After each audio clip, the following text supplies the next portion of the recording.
And big changes this week for protesters in Broadview. Their new daily hours to demonstrate outside the ICE facility have just started. And Broadview Mayor Katrina Thompson issued an executive order limiting protest hours at the ICE processing center.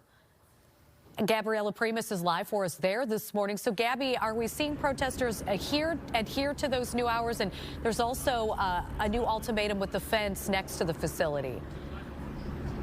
Yeah, there is a lot of new things coming up this morning. I will say we're at the corner of Beach and Lexington, the main area where there's free speech zone is. And protesters were here knowing about the dedicated protesting hours that start at 9 a.m. and end at 6 p.m.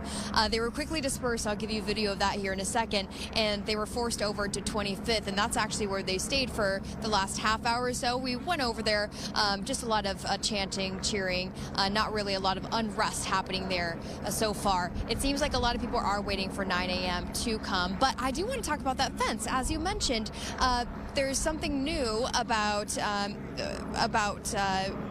the fence being put up around this ICE facility. It happened on September 22nd.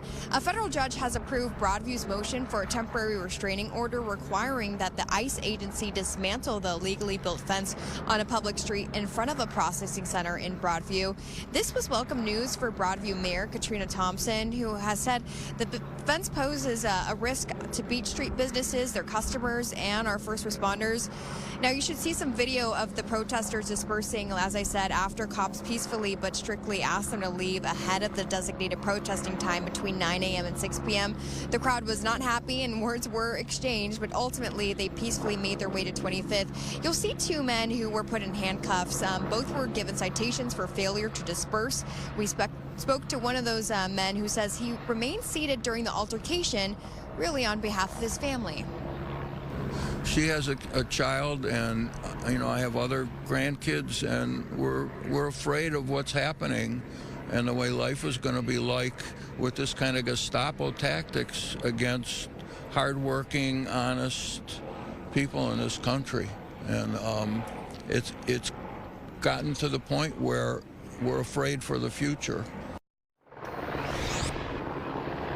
And again, the judge is ordering that this fence must be dismantled by today, not today, by today. We're not seeing any movement with them tearing down the fence. I will say another note for folks who are traveling in the Broadview area, 25th once again is closed, starting at Lexington, all the way to the next block where they're all gathered. But there is a lot of police presence there. State police we're seeing, Broadview police, ICE agents not as much, but it seems like everything's under control. They'll likely be making their way back down to here at Beach in Lexington. For now, I'll send it back to you, Gabriella Primus, Fox 32 Chicago.